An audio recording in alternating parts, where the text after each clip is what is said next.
I've met many HR people over the course of my career, but the best ones actually go beyond all of that. They develop the policies, they create the processes, they train people, they look after people, but actually the very best ones go and challenge the organization in terms of the way they're doing things. So they're not, and I've met, they're fewer than you might think. But when you meet somebody like that, and I got a few people in mind actually, as I'm thinking about it, they actually are prepared to go, you know what, the direction we're going in this business is wrong. We need to do this. And they will take risks. And sometimes they're punished for taking those risks.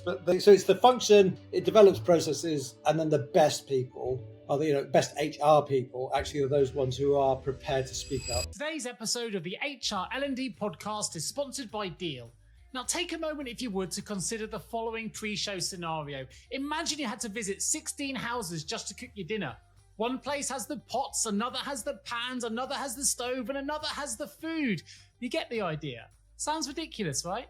Well, the reality is most global businesses operate exactly the same way, using 16 different tools and platforms to hire, manage, and pay their workforce. But now there's one platform that does it all, and that's today's sponsor. That's Deal. That's DEEL. And Deal is the all-in-one platform built for global work. So whether you're an enterprise business, a small company, or something in between, from automated onboarding to performance assessments and beyond, you can manage the entire worker lifecycle all under one roof. Hire and onboard talent in over 150 countries, or run payroll in over 100 countries. Even offer competitive benefits, equity, and equipment. With Deal's industry-leading suite of HR tools, payroll solutions, and compliance services, you can scale globally with unmatched speed and expertise. So are you ready to transform your global HR system? If you are, click in the link in the show notes to book a demo with Deal today. That's DEEL. Hello and welcome back to the HR L&D podcast. My name is Nick Day. I'm CEO at JGA Recruitment Group, and I'm really excited because today we're going to be talking about how we can unravel unconscious bias and promote inclusion in the workplace. Something I'm really passionate about bringing to our listeners, something we've talked about previously on the show as well. We've got an absolute esteemed and highly regarded business psychologist joining us on today's show. He's also senior partner and co-founder of Pearn Kandola, and his name is Binna Kandola. Now, Binna's been an extensive professional in this realm. He's worked for global giants like Microsoft, HSBC, and British Airways, always focusing on business psychology and diversity.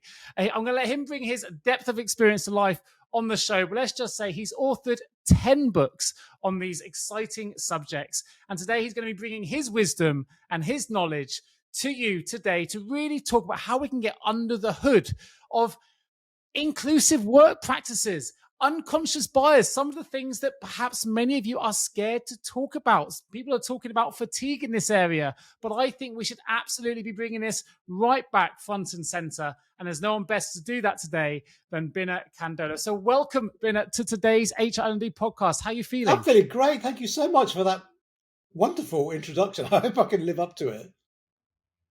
Well, I think I probably could have gone on for some time. I should mention you've been awarded an OBE for services to disadvantaged people and diversity. You're a frequent media contributor on Sky News. You're a visiting professor at Leeds University.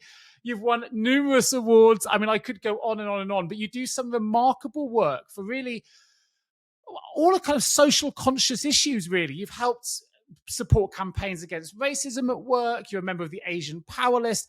It was hard for me to really know where to start. So I'll tell you what I'm going to do. I'm going to start with the first question I ask all of my guests and just hone this in on the world of HR. And then perhaps we can start to unravel some of that to really understand how we can get to grips with your experience, but also how we can utilize that experience in an HR workplace and our environment to really improve our corporate culture. So before we get there, Binna, what do the words human resources mean to you?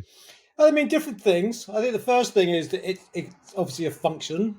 It's a department. It's an area of the business that gets things done, creates policies and creates processes and that sort of thing, and also kind of has that perspective on people who work in organisations. But the best people who I've met many HR people over the course of my career, but the best ones actually go beyond all of that. They develop the policies, they create the processes, they train people, they look after people, but actually the very best ones go and challenge the organization in terms of the way they're doing things. So they're not, and I've met, they're fewer than you might think. But when you meet somebody like that, and I got a few people in mind actually, as I'm thinking about it, they actually are prepared to go, you know what, the direction we're going in this business is wrong. We need to do this, and they will take risks, and sometimes they're punished for taking those risks. But so it's the function, it develops processes, and then the best people are the best HR people actually are those ones who are prepared to speak up. Yeah, I couldn't agree more. I'd like to think we've had some of those on the show previously. I think you need to be able to speak up. That's why they often want this kind of as a platform to say, hey, we need to make a change. We don't want to be silent. And sometimes as you say, it can be a very difficult conversation. So let our listeners know a little bit more about your experience then. What's I guess unlocked that for you? What is it that made you so passionate, so committed? Because it's not all being professional. You do this voluntarily on social committees. It's something that you really everything that you've done and achieved has been really helping to promote inclusion and education as well. So tell us a little bit about your origins and where that comes from. Ooh, well, yeah, I suppose I shouldn't be flabbergasted by that question, but you're making me reflect on things. That I think it's always been there. I mean, I've been a psychologist. I studied psychology and then studied more psychology and then studied even more psychology, and now I practice as a psychologist. And I think it's just that desire to apply psychology to the issues that society and organisations face. And we've got such a contribution to make, and sometimes psychologists don't do that. And I know that as business psychologists, we provide a perspective on organisational issues that other people don't have.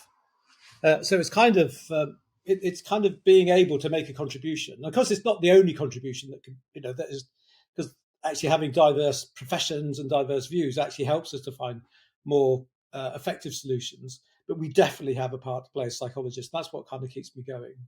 I think one of the things I find exciting, both by the work that you've done and other people similar to you are trying to raise awareness, is that's awareness that helps our decision-making process. Sometimes we view things very narrow because that's the view we've always been given, and suddenly we move up a level and our perspective changes and we see things in a whole different way.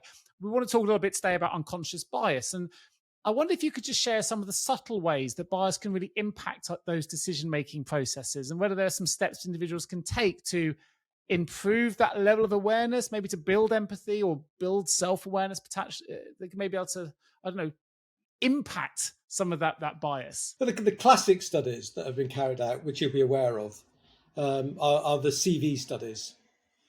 So where organisations have sent two CVs, they're identical in all respects, and they're except for the name.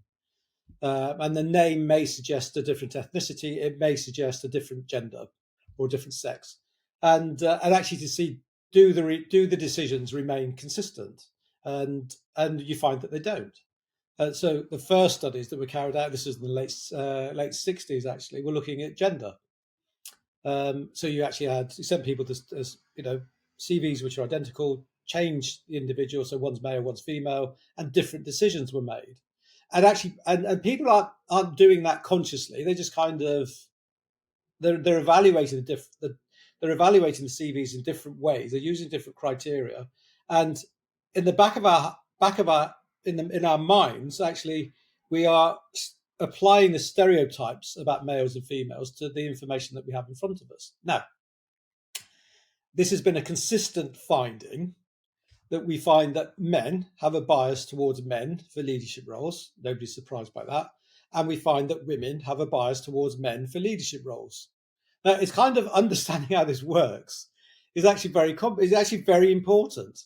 That we are all part of this society. There is a bias towards men for leadership roles, and everybody's impacted by that. Men and women are impacted by that. And we tend to think, and if we restrict the conversation to men have a bias towards men for leadership roles, let's fix that. We kind of assume that women don't have that bias, but they have exactly the same bias. And so we all need to engage in that conversation.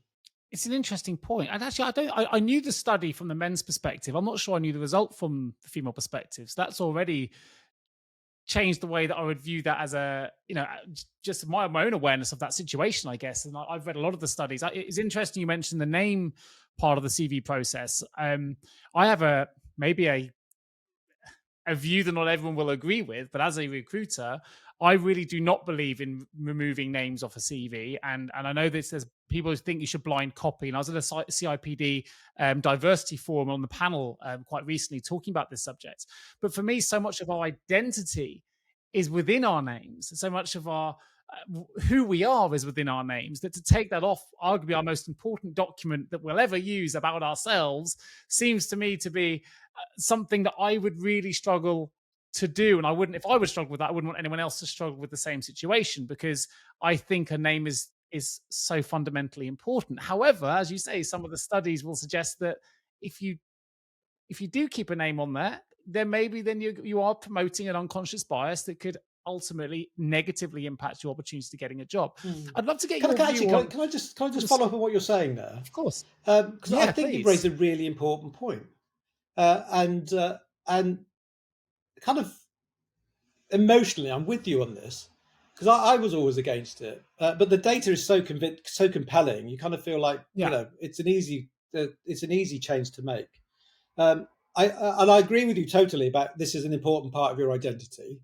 And the other thing is, it's kind of this, it kind of conveys distrust in the people who are carrying out our processes, doing the shortlisting. And we've kind of disempowered them, maybe for very good reasons, by doing that. But an alternative route to achieving the same goal will be to train the shortlisters to be able to do their job better. And then you wouldn't have to do that. And the other thing, to kind of back up what you're saying, but partially back up what you're saying anyway, is that where you take the CVs off, but something in the CV itself kind of indicates what somebody's ethnicity is, or what their sexual orientation is, or what their sex is. Something in there kind of gives you a hint about that. They are more likely to be discriminated against. I actually agree with everything you've just said. And this is where I think it's interesting, right? It's where we put a plaster on the problem, or do we really dive in and challenge the problem first on, right? And I had this conversation in the forum, and what I thought was interesting is they were saying, well, it's going to damage my opportunity to get their job. But I think this is where the opportunity shouldn't be, from my perspective, on the candidate to take the name off a CV. As you say, it's about education. Every study I've seen as well will say that the more diverse your company, the more successful it will be, because you have more diversity of thought. That should also start at the shortlisting process. If you have a diverse panel of people that are reviewing the CVs that come in, it should help mitigate that risk of unconscious bias, or sometimes not unconscious bias, but if they're trained. But at the moment, I think all the focus seems to be on making sure we've got diverse interview panels. But it's one stage further on in the process. I think we need to bring it back a little bit and start with that resume process. And there's so many people sending CVs in, not getting any kind of response whatsoever, because there isn't enough training and education around the importance of that process. And as a result, we're almost roboticizing it by taking candidates out and creating these AI CVs often now, and they're coming in and they're becoming almost one and the same. And we see this at scale as a recruitment business here. And I just find it such a shame when a name is taken off, because I actually want to know a little bit about where people come from and what it is they're passionate about and why they're passionate about it. But of course, not everyone shares that sensibility. But I guess it leads back onto the unconscious bias problem. So what's the best way to counteract this from an organizational perspective? I know it may start from the application process in a CV, but there are a lot of HR professionals listening to this that will be impacted, even themselves will be impacted by unconscious bias, because we all have it in some way or another. So what's the best way to counter that? That is the starting point, Nick. It's that recognition that it's not about you, it's actually about me. It was a big eye opener for me, actually, that this isn't something I studied and gave people advice about and kind of pontificate. I shared my reflections with you. You know what I mean? It's like, listen to me. I'll tell you how you can be better people. But just realize, actually, I'm not lecturing. I can't lecture people unless I acknowledge it's actually part of me too. So I think the starting point is me. This is about me and about improving myself and raising my self-awareness and being prepared to acknowledge the fact that I like to think of myself as fair, but I'm not as fair as I'd like to think I am. And that's the starting point. And one of the biggest biases, in fact, the biggest bias, Well, I'll give you an example. Actually, that we did an inclusion program with 200 leaders in a multinational bank, global bank. 200 leaders. One of the questions we asked them was, when you compare yourself to your 199 other colleagues on the program on inclusive leadership, do you think you are below average, average, or above average? Compare yourself to your 199 other colleagues. Are you below average, average, or above average? 100% said they were above average. And Wow. and when we presented this back to them, they were all in the room. They laughed. Intelligent people, they're very numerate people, and they laughed. And it's an indication of something that's known as a self-serving bias or an egocentric bias, that we overestimate how good we are. 80% plus of Britons believe they are above average drivers. It's just we're not as good as we think we are, and it applies to this area too. It reminds me of a quote by Michael Neal. I think it was Michael Neal that said it. He said, being humble isn't thinking less of yourself, it's thinking about yourself, or thinking of yourself less, which I think is just an interesting way of putting it. You just, if you think about that context of that egocentric way that we are, the idea that we often think we can achieve everything in 1 year, and we often over ambitious, and yet in 10 years we under expected, and it all kind of plays in. I think it's true in HR strategy. I think we over predict what we can do when it comes to diversity and inclusion in 1 year, and forget this is a long-term commitment to a strategic change, not a 1 year fix all, let's get a contractor in and we'll all be fine because we put these policies in and we tick those boxes and assume everything's going to come in. Because actually, if we do commit to that over a longer term, like 10 years, we're going to see a lot more change occur than we're going to do, that our ambitions may be in 1 year. I'd love to know what your experience has been. You worked with some wonderful clients. I highlighted some of them in the introduction. Particularly if you can take us from that starting point to the end point. You mentioned the 200 leaders there. Obviously, a starting point is people realizing they have this egocentric bias. What's the end point for you? What are some of the transitions you've experienced? Oh, we carry out regular evaluations of our work, particularly programs like that. And on that program with that bank, we actually we started off. We got a university to kind of evaluate it objectively, so we weren't involved in the evaluation.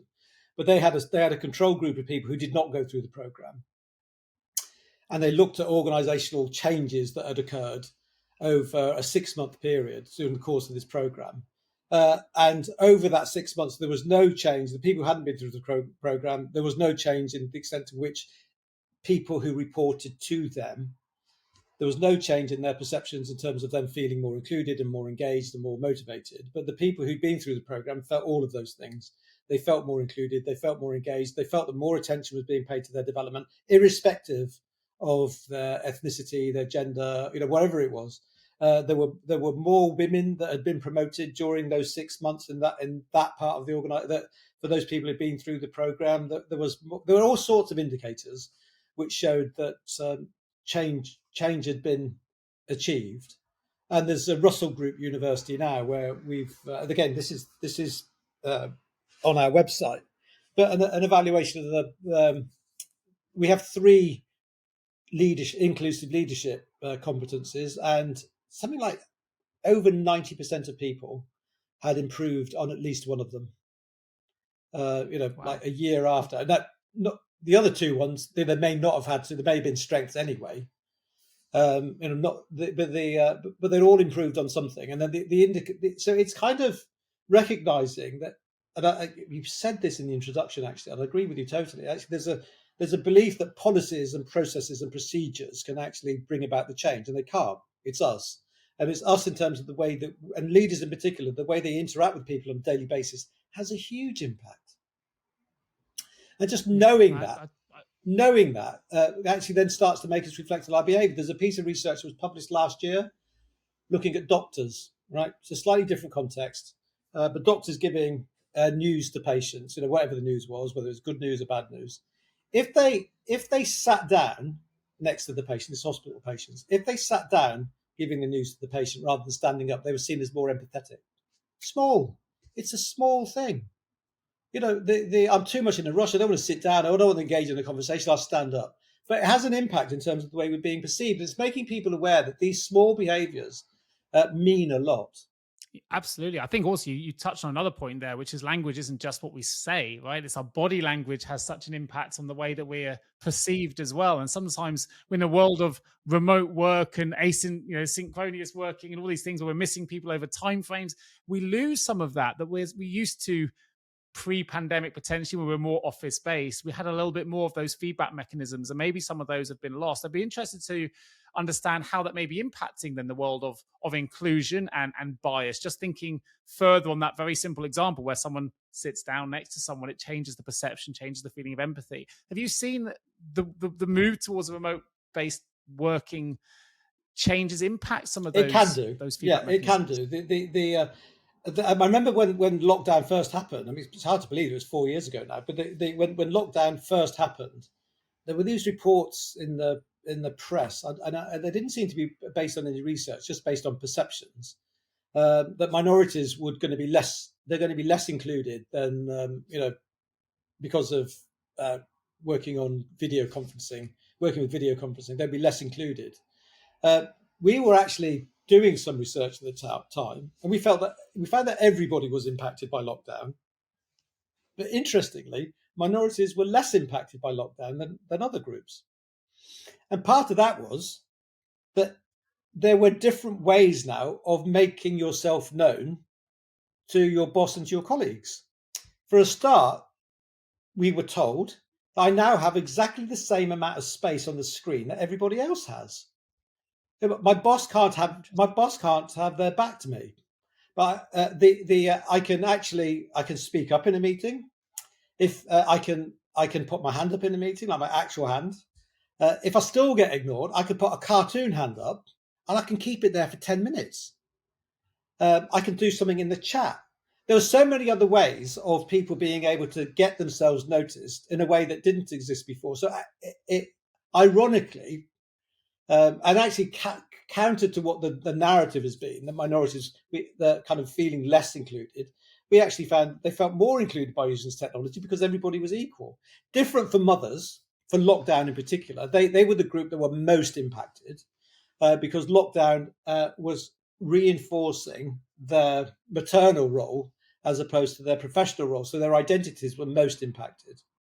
I find that really interesting. That's a new insight for me. I hadn't considered that being a positive impact necessarily for minorities, having more of a voice, feeling more included, feeling like they're being noticed more. And actually, I would have thought immediately, intuitively for me, I would have thought it would have been a positive experience for mothers, because I would have thought actually it was showcasing how you can work from home very successfully, that it's output led, not micromanaged led anymore. As long as you're getting the job done and doing what you need to do, then actually, because it became almost accepted to have a child in the or a pet in the room.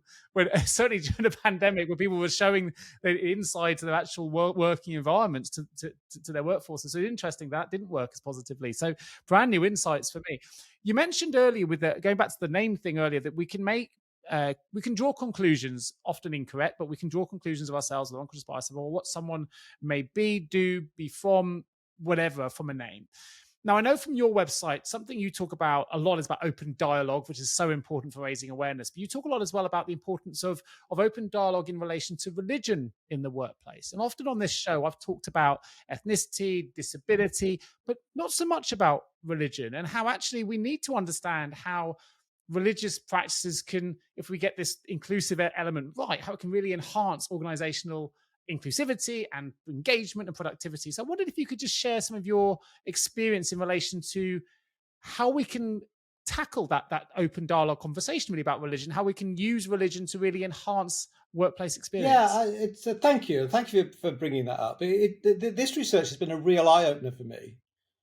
We carried out the research. It was because of something I read in a book. I was reading a novel, and there was something in the novel, and I thought, oh, that's an interesting observation. I wonder if that's true. The book's called Intolerance by Naomi Alderman, and she just makes this comment, and I thought and it just kind of provoked something in me. And we started exploring religious expression in the workplace, and one of the first things we found was the response that we got back. It was huge. I mean, we had a massive response. Nearly 7,000 people participated. It's the biggest piece of research we've ever done. Wow. Nearly 7,000 people, over 1,000 people in each of 6 religions. And it was like people just thought, thank goodness somebody's asking about this. And that's what they just wanted to kind of let us know what was going on. And the other thing that was a surprise to me, actually, was that I kind of thought that you'd have the smaller faiths, all faiths are now a minority, but the smaller faiths, Judaism, Islam, Sikhism, they would have a tougher time than Christians, and they didn't. Christians find it just as difficult being a believer in the workplace as people of other faiths. Having time off work is obviously not so difficult for Christians, but everything else we found, it impacted Christians too. So the real distinction we found was not between individual faiths and one another, but it was between believers and non-believers. And the kind of things that you find that happen, in other areas like gender and race, actually happen on the basis of religion. You get excluded, you get discriminated against. Dan Walker, the sports journalist, TV presenter, he posted something last week. He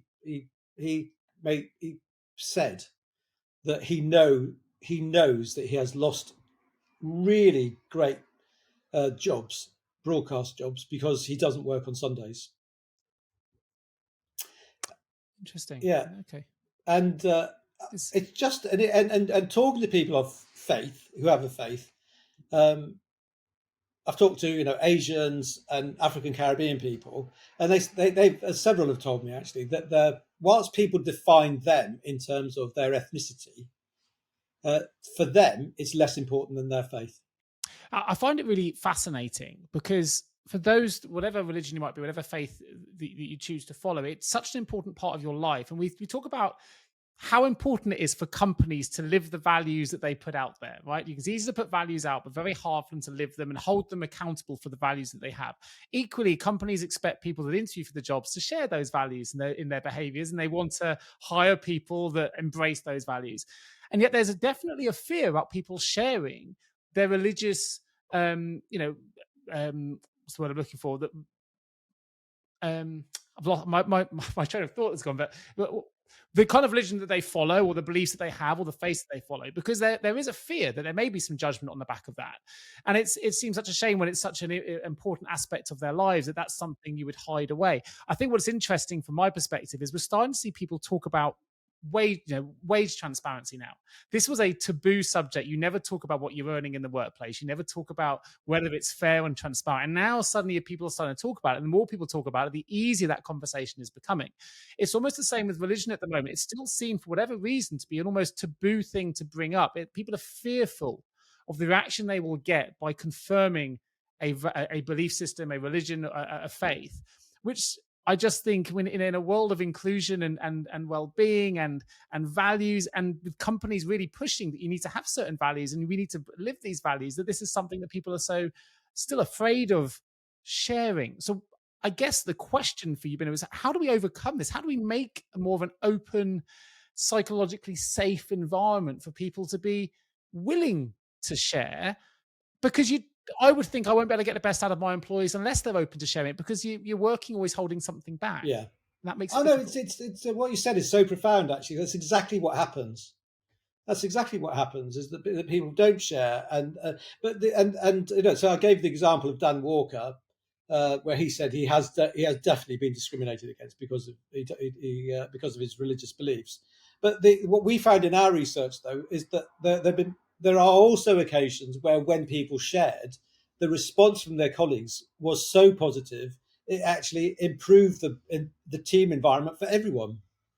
And it made it more open. So actually, this notion about psychological safety is sometimes it's just being prepared to kind of take that step and kind of share something with people, and it may not be a negative response that we get back.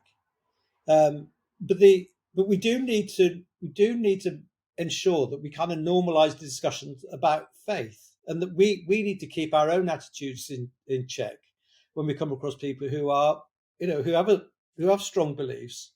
There was a chief executive of a company who told me, he's a chief executive of a big consultancy organization, who told me that when Monday morning is in the office, this is the chief executive, remember, and the Monday morning, in a water cooler conversation, what you've been doing over the weekend, he never tells them what he did on Sunday. Never. Wow. He tells them what he did on a Saturday. I went to the match, I went out for a meal, went to the theatre, whatever. But he doesn't tell them, I went to the morning service in the church and then I went to the evening service in the church. and once a month I'll actually do choir practice. You know what I mean? He never tells them that, because he's concerned about the consequences of it. And that's somebody in a position of power. And I think it's an incredible example. These invisible aspects, these non-visible aspects of diversity. I can see actually over the last few years, actually, I'm getting more drawn to those less visible aspects of diversity. And it's that big decision that people make, whether to conceal or reveal. And it is a decision. You will always have to make that decision. You can't not make a decision. And the consequences of both. Hello, HR and people leaders. Are you exhausted of the war for talent cliche? The problem is when we hear a cliche, it usually exists for a reason. However, we think it's time for a fresh approach to the talent crisis. That's because at JGA Recruitment, we understand the real challenges you face in sourcing phenomenal HR and people candidates. And guess what? We think we have the solution. Our team is on a mission to revolutionize your hiring process. That's because we're not just recruiters. We're strategic partners dedicated to finding HR and people professionals who align perfectly with your company's vision and goals. So let's break the cycle of frustration together. Partner your talent acquisition strategies with JGA Recruitment and experience the difference in service, excellence, and results. No longer do you need to suffer the costs associated with a poor hire, because with over 100 five-star Google reviews and already trusted by many of the world's leading brands, why don't you take action today? Contact us at jgarecruitment.com to discover how we can help transform your HR and people teams. And here's a bonus. When you visit us, you can sign up for our weekly HR newsletter that's packed with invaluable industry insights and more. Let's revolutionize your HR talent acquisition strategies together and make the war for talent a cry from the past. Visit jjrecruitment.com to find out more. I think it was really enlightening to hear that from the examples that you've experienced or read about, that actually when someone has been open about either their religion or their sexual preference, whatever it might be, that actually the support has been really typically very, very positive. And it goes back to the idea that our potential often lives on the other side of our fear, but we're fearful of it. But until we sort of embrace it, we never quite know what we need to do. But we find that when we just, we release all of that tension, that stress, we never sometimes don't even know we're holding it until we're open about it. And suddenly you realize you're covered by a supportive environment. Of course, it's not going to be true for everybody. And that's where the risk reward comes in. But I would argue from a recruitment standpoint, which is the lens that I see work through, that if you are holding it back and you're fearful of that response, you're probably in the wrong business anyway. If you are open and they don't give you the support and warmth that you should get, then maybe it is time to make that shift. You may find somewhere else actually you're much, much happier anyway. And maybe you'll suddenly realize all the things that are there. But I appreciate that it's easy for me to have this conversation as a host of this show. But even so, I like the idea that sometimes potential lives on the other side of that fear. I love that expression. I've never heard that before. Potential. I'd like to say it's mine. It's not mine. I don't know why, but I can't also put credit things. I can't remember where I heard it from. But it stuck with me when I first heard it. Potential is the other side of that fear. That's lovely. I'm going to claim it as mine anyway. Yeah. Maybe I should while I'm here. I definitely heard it from someone. Unfortunately, I can't credit. I don't know where I heard it from, but it did stick with me in the same way, for sure. And it did really resonate with me when I first heard it. I think we both obviously believe in the importance of being open, of raising awareness for people, but there's financial benefits to DE&I as well. And I think for those listening to this that don't understand necessarily, or maybe they haven't read the studies that show a diverse workforce, typically in all the studies I've seen from McKinsey and beyond, will show that increased productivity, in increased views and performance, all these things that with it. But there are people also that are struggling with DEI fatigue a little bit. We kind of went through a process where everyone was trying to tick boxes and get to the right thing. So I wonder if you could share some of the initiatives that you've experienced with the companies that you've worked with, where actually when they've really taken a long-term proactive approach to DE&I, where they've really seen businesses and valuations and operational efficiency improve. And I'd love to see some of the success stories that you've experienced. There's one that always sticks. Well, I mentioned about the bank earlier and about the university, but but there's one organisation. There's a law firm. It's a mid-sized law firm, and very few women as partners, and the partner who's responsible for people in the business. I was having a conversation with her about, what should they do to get more women into partnership? Because essentially you become a business owner, you become, you're a shareholder in the business. So it's a big decision. And they were going to set targets. And I said, well, look, just find out what's going on in the partner promotion process. So we actually delved into the partner promotion process, saw what was going on, saw some of the biases that were operating, some quite conscious, some procedural, some quite a lot of it unconscious, made some changes. And then 2 years later, she rang me up and said that they had appointed 6 new partners. That round, they'd appointed 6 new partners, and they were all women. They were all women, and they never set a target. What they'd done was just looked at the way the decisions were being made, the areas, there was quite clear, actually, some things were weighted more highly than others. And those areas kind of tended not to be the areas that women were working, or whatever it was. We identified kind of the implicit kind of criteria as well as the explicit criteria we were operating. Changed that, did some awareness raising with the partners. 2 years later, 100% of partners appointed were women. You would never get that with the target. You'd get 2 maximum. So targets act as a smokescreen and a shield. But they and I've been anti-targets for this year, it'll be 30 years. But people keep telling me, well, without targets, you don't get any progress, do you? And I said, well, actually, if we made progress, we still wouldn't have targets 30 years on. That's a really good counter argument. It's actually this resonates true for me. So I'm in your camp, which might sound counterintuitive when I'm a recruitment business owner where we do sales. I literally gave this talk on Thursday last week to my team, and they asked me to do a session on target setting. That's what they requested me to do. And my talk was I don't want to give you targets. For me, a goal is somewhere to come from, not to go to. What is it you want? Because you shouldn't be doing this for me. You're not doing the sales or the recruitment for me. Yes, obviously I'm your employer, but you take a role in sales for whatever it is you want to achieve in whatever it is your aspirations are. I don't need to know what they are. But what I do need to ask you to say is I can say make X amount of calls. And if you make that number, I don't need you to say, hey, Nick, I've done it. And are you really pleased with me? Because you're looking for an extrinsic motivation. It's got to be intrinsic. So what are the goals that you want to achieve? And whatever that is for you, that's fine. So I'm not here to judge them. When you've got that goal, who is the person how would that person behave in order to achieve that goal? What time would they get up? What time would that person, how many calls would they make? How many connections, how many meetings would they have? Tell me about the person that would achieve the goal you want to come from. That will give you all the answers you need, and then go do that. Because for everyone, it's different. Everyone's got a different objective, a different target, and amount of calls they need to make will be different to somebody else because their intrinsic target for themselves, if you like, is different. So I'm not saying it's necessarily the same view that you've got, but I do agree that sometimes data is an amazing thing and we can utilize it. But if we're always using it for external reasons, i.e. we need more female partners because we don't want to be seen in the wrong way, then you may only get 2. If you come from the point of view of this is how we need to be as a business because we believe in this intrinsically, that we don't have enough, and how would a business like this behave if we're more female orientated, you'll end up getting a lot more, which I suspect is probably what happened within that firm. Well, I think that at the heart of this it's that intrinsic, extrinsic motivation is really important, because as you said, you've got an extrinsic motivation, which is we've set a target and we want to show this to the world. You will never be able to take that away. You will never be able to take the target away. You've always got to have it, and you won't achieve it, and you won't achieve it either. It's used as having a target is used as an indicator to the external world that we take diversity and inclusion seriously.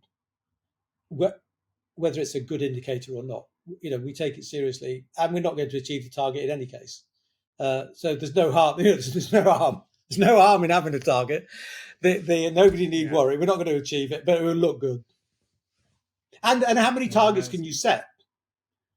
So we set them in gender. Will we have them in race? Maybe. Disability, well, you're pushing it. LGBT, well, how would we know? So you kind of end up you only have number of refugees. Well, why do we bother with that? You know what I mean? But once you've established the rationale that we are going to have targets, why would you then not have targets for every other group? why would you not have targets for believers, for people of a faith? Yeah, you've put that really, really well, because the other question it brings me to ask is, how on earth do you possibly prioritize what's more important than the other? And it opens up a broader question there of going, well, why are you prioritizing gender over ethnicity or whatever it might be, right? Because that will give you a sense of who an organization is, which actually links me back to perhaps the focus of today's show for my introduction, which is how do we create an inclusive workplace? Because if we get that bit right, if we create a psychologically safe space that is all embracing and inclusive, you don't need to necessarily have those questions about whether one is above the other. It's a way of being almost. So how do we get there? How the leaders listening to this, how do we create that kind of inclusive, psychologically safe space where everyone can feel welcome, everyone can feel included, but most importantly, where no one's muted, everyone feels like they can have a voice. I know there's a lot of things to negotiate here, and this doesn't happen overnight, but it'd be great to understand where we can start. Yeah, but the first step, I mean, we mentioned one of the steps actually, that realised that it's not other people are the problem, it's me. I'm the problem, and I need to kind of examine myself more and be able to take on board feedback. I think the other thing in a broader perspective is actually to look at how do we operate as an organisation in terms of people. How do we operate? Who feels included in this organisation? Who feels excluded? I saw a piece of research recently. I forgot what it was now, but it's been like 98% of the organisation. It was a huge number, Nick. 98% of whatever it was, 95% of the people felt included. Well, that's fabulous. But actually, of that 5% of people who didn't feel included, it was in America. Of that was a huge proportion of is it Native Americans. So actually, you've got one particular community who felt totally alienated from the rest of the organisation. Well, but you could have just gone, everybody feels great here. Yeah. But it doesn't. It's exploring, gathering the data. Sometimes it's just and people will say actually it's difficult to gather the data. Well, they just look around. You can see from your own teams the way that people are. You can actually see some of the behaviours of your team members. Who's part of the in group, who's part of the out group. You can see it. You can see in my own behaviour. I can see that I could get feedback about who's part of my in group, who's part of my out group. So it's collecting the data, understand what's going on, sharing it, and then getting people on a process of self-improvement. Have you seen a significant shift in the different? We've got Jen. I had my daughter doing work experience in our office last week, and the first thing she did when she was doing some brand work is literally she went straight to our sustainability page and wanted to know what we did as a business from a sustainability point of view. And she was walking around our office saying, "Are we recycling this?" I was like, "Hold on, you're 14, take a minute." But it was interesting, and my colleague Natalie's done an article on her experience of. I think we learned as much from my 14-year-old daughter as she learned from us. And it's interesting that her viewpoint is different, but we got to make sure that we're embracing the new generation into the workforce as well. Are you seeing a cultural shift in what people are looking for in employers as well? And how is that impacting the future of work? There's a change. There's a change that's been going on. It's been measured for. There's something known as emancipated values. That's what they were called 100 years ago, and they're still called that now. But but it's kind of like a measure of inclusion. Believing in equality between people and tolerance between individuals. So this data has been collected for 100 years now, and essentially what it shows is that each successive generation is more inclusive than the previous one. So I don't know your age, but you're younger than me. Your generation is as inclusive as my generation is, and I think my generation was incredibly inclusive.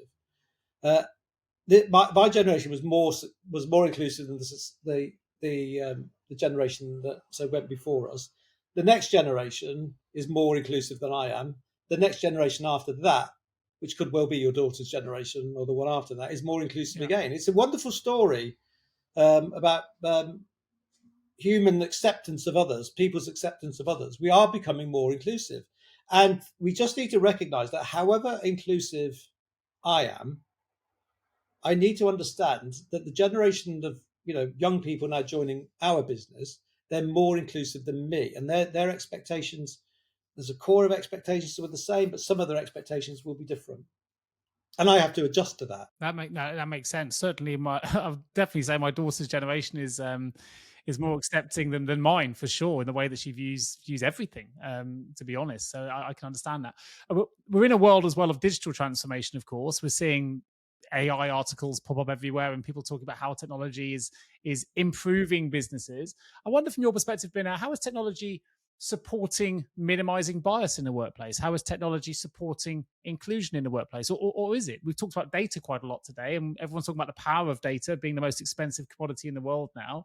I'd love to get your take on where you see, or the role you see technology playing in reducing bias and improving inclusivity. Yeah, it can be. It can make a huge difference. Actually, I was meant to give a talk at a conference 2 weeks ago, and I was poorly, and I couldn't do it as a CIPD Festival of Work, and I had to pull out, which I've never done before. Actually, but I was too sick to go, and it was about AI and bias.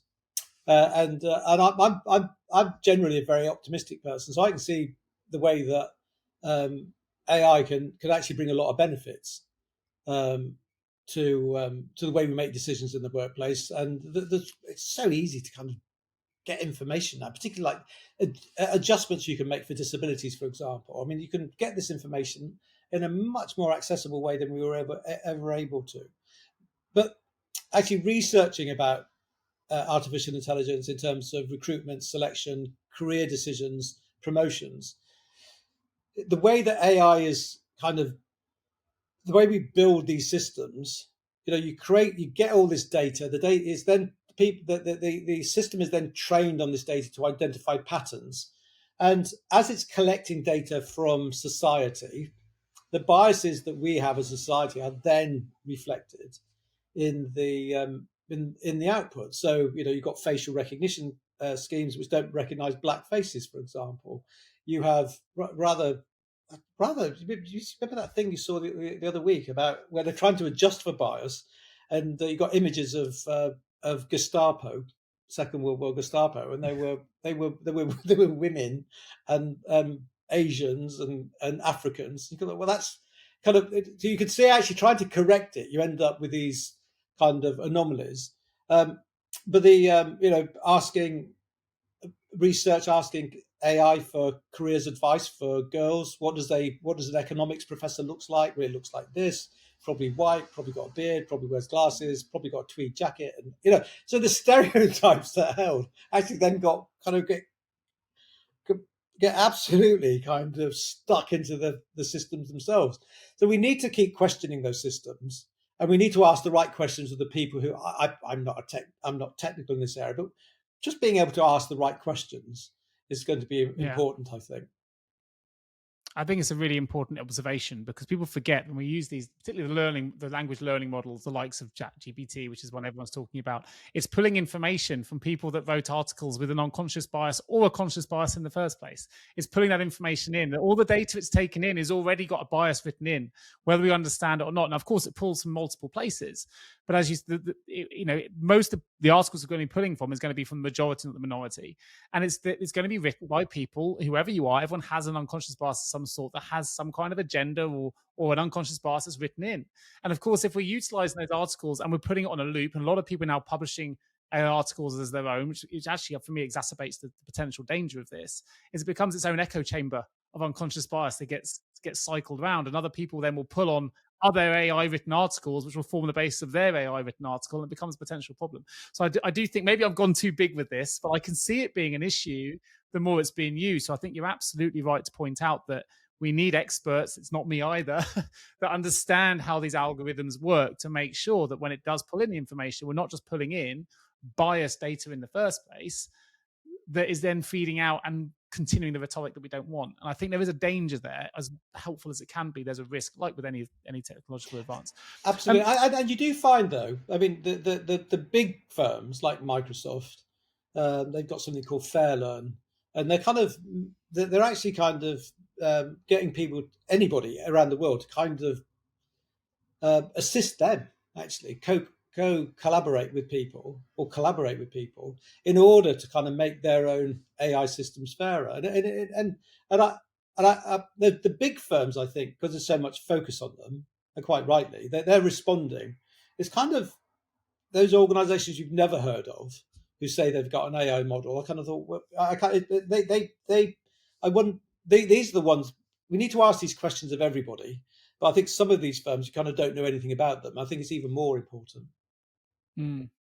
I think what my concern would be that the new generation, the more inclusive generation, if you like, you talked about there, that has a better awareness, is more accepting, all those things, may not be the ones writing the articles we pull on in the future because AI can do it for them. And I don't want to lose that view, the view of my 14-year-old daughter coming through, because she doesn't need to, because she can use AI to write it. And that for it's pulling off articles with people written 2-3 generations before her. You want them to continue to write, to continue to speak up, to continue to be passionate in the written form. And I think if that happens, then we'll eventually the AI will start pulling on those articles. And again, eventually it'll start to be, yeah, I don't know. I don't know. It's just the way I look at the world, but I just think it's important. And my concern is that they stop writing a little bit, like we stop communicating in certain ways because technology takes over, and some of that lost art of communication can have a bigger impact later on down the road. I have to ask. Obviously, you authored 10 books, co-founder of Pearn Kandola. I'd love to know a little bit more about your specific work. I know you're working on another book now. By all means, I don't know if you want to go into that. Whether you want to talk about the books you've done before. But we could be talking, I know, for hours, Binna, on all the work that you've done. I would love just to, I guess, give you the floor to talk about some of the great work you have done. Share whatever it is you'd like to share. Maybe it's a question I haven't asked that we need to bring to the masses and to our listeners. I'm going to give you the floor and say I'd love you to share your expertise with our listeners. Yeah, interesting. I think I think the thing that I'd like to mention actually is, it's one of those, it's a bugbear I've had for a long time actually, like for decades, where people kind of say, people will say, diversity is about change, as long as it's not about diversity, and so there's kind of an orthodoxy for diversity, like there is in any area of management. There's an orthodoxy. There's a way of doing things which kind of becomes accepted. And that applies to diversity as much as anything else. And I get, and you hear that there will be these standards that are set up. You have to do these things to be recognised as a diverse and inclusive employer. You need to be doing these things. You need to be engaged in these activities. And of course, they do these. All sorts of these standards now. They will benchmark you as well. Some of the things in these standards aren't best practice anyway. They're just common practice. And so I always make the distinction between common practice and best practice, because best practice would suggest that this will help you make progress. And a lot of things that kind of being mentioned actually don't make any difference, don't make it one way or the other. But because all these standards exist, it codifies what people should be doing, and it limits our imagination then in terms of coming up with new things, because the only things that would be considered good is actually what are in those standards. And you can see that happening in the diversity field actually. That there's kind of an orthodoxy, and if you don't do those things that are on those lists, then you can't possibly be doing anything decent, and it's something that we do need to challenge. Did that make sense? Did that make sense? Yeah, it does make sense. I'm going to lead to a leading question, because I think it's as everything you've said so far has opened up my mind to new ideas and thoughts, and hopefully it's doing the same for our listeners. You mentioned right at the start of the show fear as well. People need to look at themselves first and realize maybe something doesn't sit right, and we need to be more self-aware, and we need to challenge more. And then we talked about potential being on the other side of fear. Well, I think people are more open about challenging those fears. Hopefully we'll see more progress. But there are going to be a lot of people listening to this that have already invested in some of the things you've just talked about. They've already invested with companies to get a certain standard. They've already implemented certain policies, procedures, but they'll know in their hearts or their minds, whichever you want to look at it, that actually they're not really where they ought to be, as much as they may be adhering to a certain standard in inverted quotation marks. Ultimately, they'll know in their hearts, are they really as inclusive as they could be? Are they where they think they should be? But there will be a fear about standing up and saying, I know we've got the standard and we've invested, but we need to invest more, or we need to do more. How do we overcome that? What's the start? I know it starts with them, but what's the best way you would recommend they approached that conversation? I know they can work with a partner like yourselves as being one of those options, maybe to get an external audit in, maybe a good place to go. But a lot of people are paralyzed by that fear, particularly when a significant investment has gone in, when DEI was the buzzword of the HR times, and we've probably moved a little bit beyond it now, and people are now a little bit more fatigued with it. It becomes scarier to bring it up again. So I'd be interested to know from your perspective how to approach that. I think that some of the DEI people in organisations need to invest in themselves more, invest in their own learning, invest in their own development, actually look at what the latest thinking is.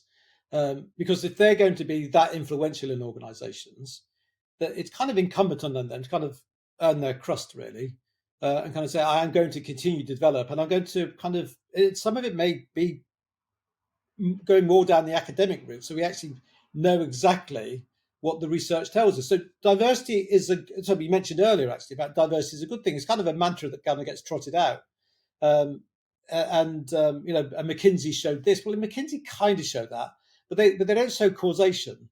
They show a correlation. They show a relationship between diverse organisations and the amount of money they make. And then the relationship could be the other way around. That when you make a lot of money, you kind of think, actually, we need to look at diversity. It could be. So it's a correlation, not causation. But we also, so that kind of what the research shows is that a lot of research shows that diversity is a good thing, and almost equal amount of research shows that diversity can be a bad thing. And the more interesting question for me is, what's the difference between the two? So why is diversity a good thing on some occasions, a bad thing on the other? And then you reach the conclusion it's inclusion that's the difference. That diversity without inclusion is problematic. Diversity with inclusion actually brings you a lot of benefits. And so it's kind of recognizing it's not just about doing these things. It's about the way that we respond to one another.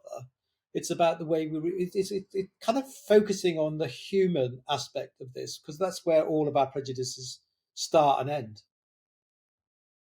Yeah, I mean, every time I ask you a question, I learn something new, or it gets my mind where it's been a wonderful. I've enjoyed every minute of the conversation. You've just brought something else to my mind here, and I work as a recruiter, right? And I do know that the number one reason people leave their workplace is very rarely due to financial reasons. They want a better salary. That might be a better output they end up getting as a result of the moving.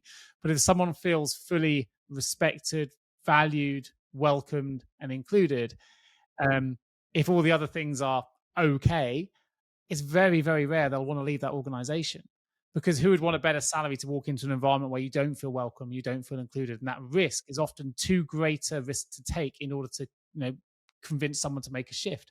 So I speak to candidates every single day of the week about new opportunities, and I have no interest in moving a candidate who's very, very happy and feels included and welcome, because I don't want to take the risk on their behalf. It's the people that don't feel fully included. And this way, you were talking about that link between diversity and actually whether it's a good or a bad thing. If we look at it from a retention point of view, or through the lens that I look at that from a recruitment point of view, it's worth investing in, whether you think you've done enough or not, because it saves you so many other challenges later on down the road. Productivity goes up because people feel included. They want to do their best work. People don't want to leave. So you haven't got the cost of engaging with a partner like myself or others to try and replace that talent. But it's not just the cost of replacing, it's the cost of that talent leaving the door, and all the training and investment that's gone into that individual as well. There's so many things to consider, where I think with just some small shifts in the way that we approach the subject, could actually, the rewards far, far outweigh the potential impact of that investment. And obviously I see it with a different lens from yourself, but I think it's interesting. So let's open the HR L&D role. I'm really excited to hear your answers to these questions, Binna. So first one is, if you could give one piece of universal advice, what would it be? Yeah, take on board feedback, and this applies to me, of course. One of the things I've learned as I got older is actually receiving critical feedback. Make sure there's not such a big gap between getting negative feedback and apologising for it, for the behaviour they're bringing to your attention. Yeah, very good, very good. Number two, reflecting on. Yeah, no, it absolutely makes sense to me. So it'll make sense to our listeners for sure. Reflecting on your career start, what advice do you give to those just starting out in this new world of work? Yeah, find a mentor, or find several mentors, and listen to their advice. Pick your mentors carefully. You don't have to have one mentor; you can have several, and listen to their advice. And and reflect on why they're telling you it, and act on it. You'll get so much benefit from that. Yeah, And I've benefited enormously. Benefited enormously from some of the people. To be honest, Nick, I didn't even realise when mentors until much later in my career. The people I was just talking to. Well, what happens there? What should I do here? And they just kind of tell you do this and this. And it wasn't like decades later. I thought, I had a mentor. I think what's really interesting, you used a word in that response, which was reflect or reflection. And I think sometimes it's only when we reflect that we suddenly realize the guidance or the wisdom that we've received. And sometimes we're too quick to either, not think we need it in this moment or not take it in because we haven't given ourselves the space to reflect on what we've learned. So I think, and you used that word, and it struck a chord with me when you mentioned it, because you then said that sometimes it was years later. Well, that's usually when we've done that reflective work years later to realize the impact it's had. I think mentorship is a hugely powerful piece of advice to give, especially for those starting their career. So I think it's very valid, and I recommend anyone who's starting out in this new world to do exactly as you've just said. Yeah, go and find your mentors. And as you say, you don't need just one. Find as many as you can. A diverse number of mentors is going to give you a diverse view in the world anyway. Which is going to give you I miss it when I don't have a mentor or I don't have an advisor of some sort. After a while, I really miss it. But I need that external perspective, just kind of give me a different view on the world. There's they say is that if we change the way we look at things, the things we look at change. Yeah, that's what a mentor can do. Yeah, but that's what happens to me. So from your experience, what's the common trait or behavior you've observed in all the effective leaders you've worked with? And let's be honest, you've worked with some of the biggest brands in the world. So I'll be excited to know your thoughts on this. Well, I did do some work on this actually about it was 20 years ago. I did some work with some very senior people, nearly 35 people. I was looking at them, asking them what were the key moments in their career, not the way they are now, but what made them the way they were. And one of the key characteristics actually was the values that they had, and nearly everybody mentioned this. I can't think of a person who didn't mention it. Was the values that they picked up from their family, particularly from their parents as they were growing up. And it was then, and then some of it, quite a number of people actually mentioned about the kind of religious values as well. But their values then guided them through the rest of their lives. That's really good advice. It kind of links a little bit back to we've gone 360 here with the names on a CV right at the start, because a lot of that's in our family heritage and our values, and a lot of it gets entrenched in where we've come from, which I think is really, really interesting. I could genuinely speak to you for hours. I would love to delve deeper into your mind and your experience and your psychological wisdom. So thank you ever so much for sharing. Another occasion. Yeah, well, let's do it. Let's get it arranged. Thank you for sharing your insights with all my listeners today.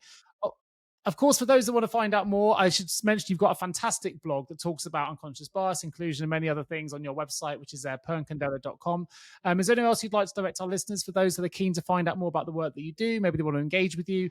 I'm on LinkedIn, and I'm not on Twitter anymore. I got fed up with that. And but my only social media is LinkedIn, but I'm quite active on LinkedIn, so I post things on LinkedIn, I read stuff on LinkedIn, and so please connect with me on that.